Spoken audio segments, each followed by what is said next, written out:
Uy, ang sarap. Hi guys!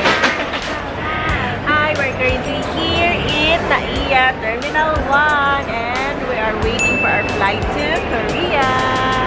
Nakapag-check-in na kami at nakapag-buy na din kami ng travel tax. Yung travel tax pala ay 1,620 pesos per person. Tapos, discounted pag may baby. Ayan. So, boarding na kami. See you later.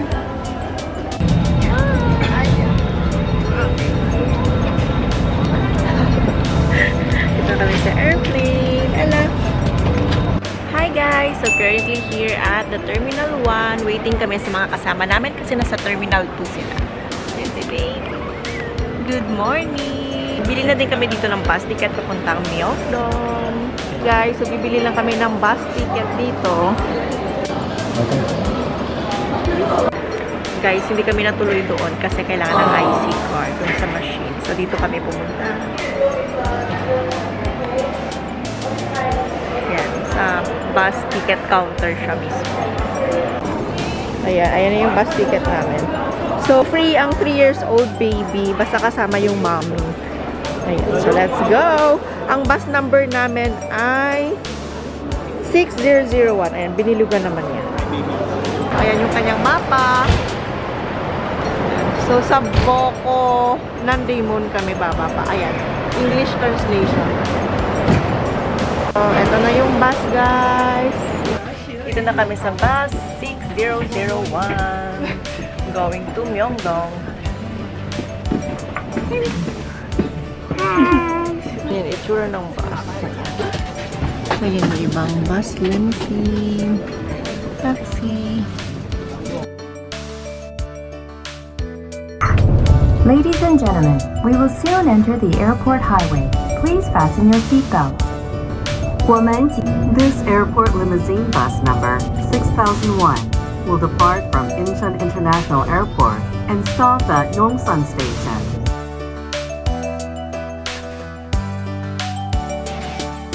And ayan guys, we finally arrived at our hotel after ng mga 1 hour na travel from the airport. And as you can see, very helpful din ang driver. Hi guys! So currently here now sa aming hotel. Nakapag-check-in na kami and it's actually about mga 10 AM na. So this is our hotel. OTD. Ayan. This is the CR. Yung Boko Hotel pala to dito sa Myeongdong. Tsaka may nakita ko, may mga Pinoy din ang naka-check-in dito. Lalo pag may discount ka sa IHG. Design. Tapos may coffee table dito. Tapos guys, tingnan nyo ha. Surprise! Ayan. Ito yung room na nakuha namin.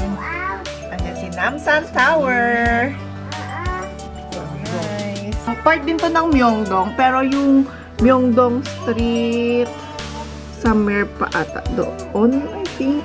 Ayan. Yan, mamayang hapon magnanamsan din kami. So, magpapahinga lang kami dito and then punta na din doon sa Myeongdong Street para kumain sa Kyoja.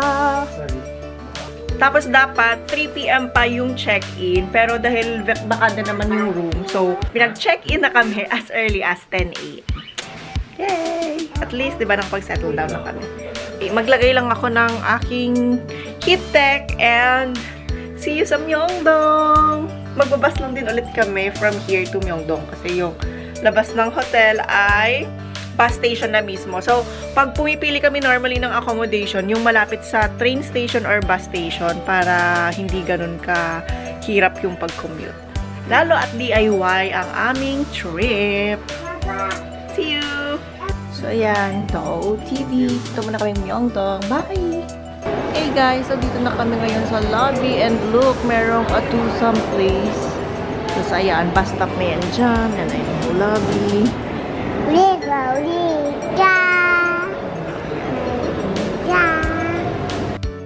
So, we just arrived at Kyoja Restaurant. This is a Michelin star restaurant, guys. Kaya excited kaming matry talaga ang food dito. Super simple lang ng menu, 4 lang ang dishes na nasa menu. 2 yung in-order namin, which are the dumplings and the kalguksu. And guys ha, ang laki ng serving itong kalguksu soup. Masarap din siya, pero mas nag-enjoy ako sa dumplings. As in, super sarap ng dumplings. Must try ito when you are in Myeongdong area. And itong dipping sauce nila, sobrang sarap din. Hindi siya ganun kaanghang. Pero guys ha, yung kimchi dito, sobrang anghang.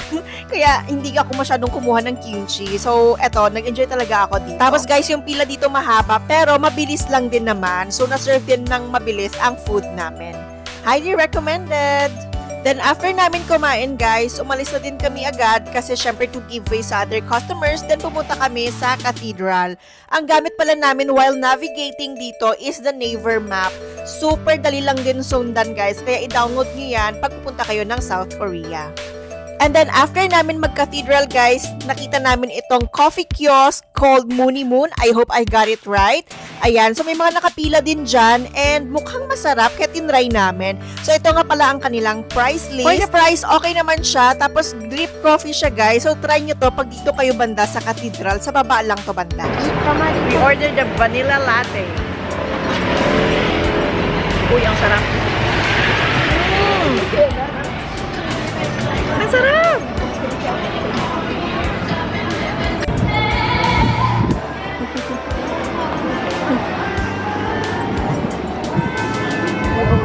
Punta kami ng Olive Young.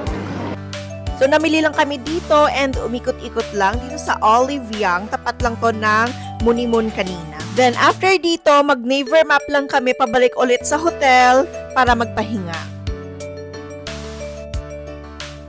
Hey guys, so it's already 2:44 PM here. Bumalik muna kami ng hotel para magpahinga kasi wala pa kaming tulog. And sobrang pagod ako. So, ito nga pala yung mga nabili namin sa Olive Young. Skincare. Teka, pakita ko sa inyo. Itong Toriden. Ito kay hubby. Hair tonic. Tapos, ayan. Serum ng Toriden. So, nice kasi may mga may mga sale. And then, ito, try ko itong honey butter bagel chip. Tapos, ito, try ko to for my baby. Hey guys! Punta naman kami ngayon sa Enso Tower cable car. 15-minute walk lang yung Nansam Tower from aming hotel. Kaya naglakad-lakad na kami from our hotel. Ay, hala, ang haba ng pila. Look. Ayan guys, ang haba ng pila. Tapos may traffic din pala dito. Kapagod. Pero, okay lang. Ang dami ding tao sa taas. Ayan. May high tayo sa tourist. Ayan yung elevator. Aakit kami dyan. Pero guys, sobrang haba talaga ng pila. Kaya nag-decide kaming pumunta na lang sa Myeongdong Street. Kasi naubos na yung oras namin kakapila. And again, nag-navigate lang kami through Naver map. Nilakad lang namin from Namsan to Myeongdong Street. Dito kami kakain sa BHC Chicken.